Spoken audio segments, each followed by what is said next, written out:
மாதிரி இந்த நாட்டில் பண்ணுறாங்க. வளரக்கூடிய மாணவர்களும் மத சார்பு இல்லாமல் ஒற்றுமையாக இருக்கணும் அப்படின்னு நினைப்பாங்க. ஸ்கூல் ஸ்டூடெண்ட்ஸ் தான் எல்லாருமே.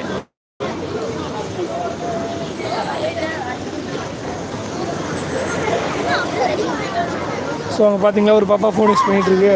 ஸ்கூலில் ஃபோன் யூஸ் பண்ணலாம். ஏன்னா இந்த மாதிரி வெளியே போகிறப்ப ஃபோன் வச்சுருக்கவங்க எல்லாருமே யூஸ் பண்ணுவாங்க, வச்சுருக்காதவங்க யூஸ் பண்ண மாட்டாங்க.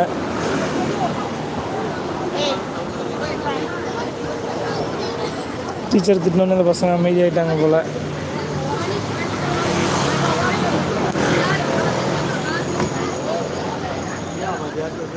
நாம் வந்து சிக்னல் கிராஸ் பண்ணலாம். கிராஸ் பண்ணிவிட்டு தேக்காம எப்படி இருக்குது அப்படின்னு ஜாலியாக போயிட்டு சுற்றி பார்க்கலாம். நிறைய நகை கடைகள்லாம் இருக்கும். இங்கே வந்து பொது இடத்துல ஸ்மோக் பண்ணலாம், ட்ரிங்க்ஸ் பண்ணலாம். ஆனால் சில இடத்துல கட்டுப்பாடுகள் இருக்கும். அந்த இடத்துல பார்த்தீங்கன்னா தெரியும், லிக்யூர் கண்ட்ரோல் ஜோன்னு போட்டிருக்கு. அதாவது இங்கே குடிக்கக்கூடாது அப்படின்னு. ஏன் அப்படின்னா இது பஸ் ஸ்டாண்ட் பக்கத்தில் இருக்குது. பொதுமக்கள் வருவாங்க போவாங்க அப்படின்றதுனால இங்கே மது அருந்தக்கூடாது அப்படின்னு அந்த இடத்துல போர்டு இருக்குது.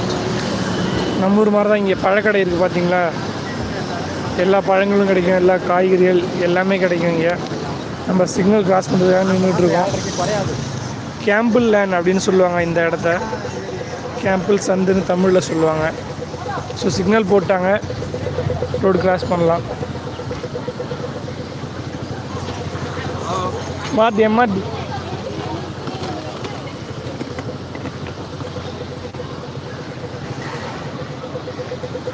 நம்ம அடிக்கடி இந்த பஸ்ஸில் பேசஞ்சர் பயணம் பண்ணியிருக்கோம், எல்லாருக்குமே தெரியும். இன்னொன்று விஷயம் என்ன அப்படின்னா, இந்த ஊரில் ஹேண்டிகேப்ட் அந்த வண்டியோட மேலே ஏறலாம்.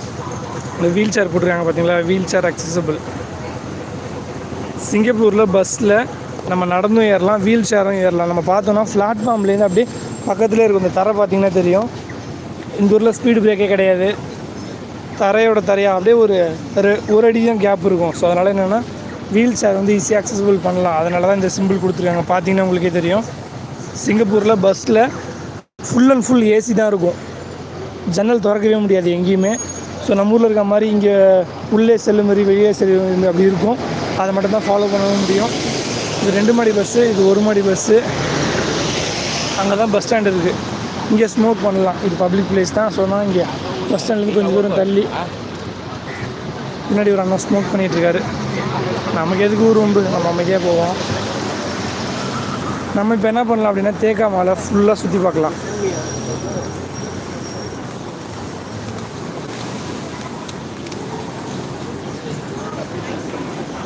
எல்லா இடத்தையுமே போலீஸ் இருப்பாங்க, செக்யூரிட்டி எல்லா இடத்தையுமே இருப்பாங்க. ஏதாவது ஒரு பிரச்சனைனா உடனே வந்து நிற்பாங்க.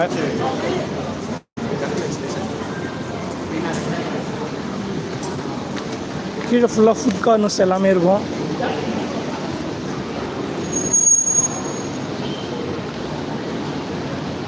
கீழே ஃபுல்லாக சாப்பாட்டு கடை, சாப்பிட்ற இடம் எல்லாமே இருக்கும். இங்கே அந்த காலத்தில் எப்படி வியாபாரம் செஞ்சாங்க, வணிகம் செஞ்சாங்க அப்படின்றதுக்கான புகைப்படம் தான் இது.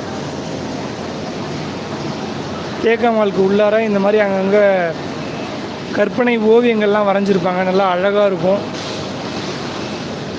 அந்த காலத்தில் எப்படிலாம் வணிகம் செஞ்சாங்க, அந்த காலத்தில் எப்படிலாம் வியாபாரம் செஞ்சாங்க, இதுக்கு முன்னாடி இந்த இடம் எப்படி இருந்துச்சு, இப்போ எப்படி நம்ம வந்து மாடிஃபை பண்ணியிருக்காங்க அப்படின்றதையும் போட்டிருப்பாங்க. பிஃபோர் இந்த இடம் எப்படி இருந்துச்சு, இப்போ ஆஃப்டர் இப்போ எப்படி இருக்குது, எல்லாமே ஃபுல்லாக டேபிள்ஸ்லாம் இருக்கக்கூடிய இன்ஃப்ராஸ்ட்ரக்சர் எல்லாமே மாற்றிருக்காங்க.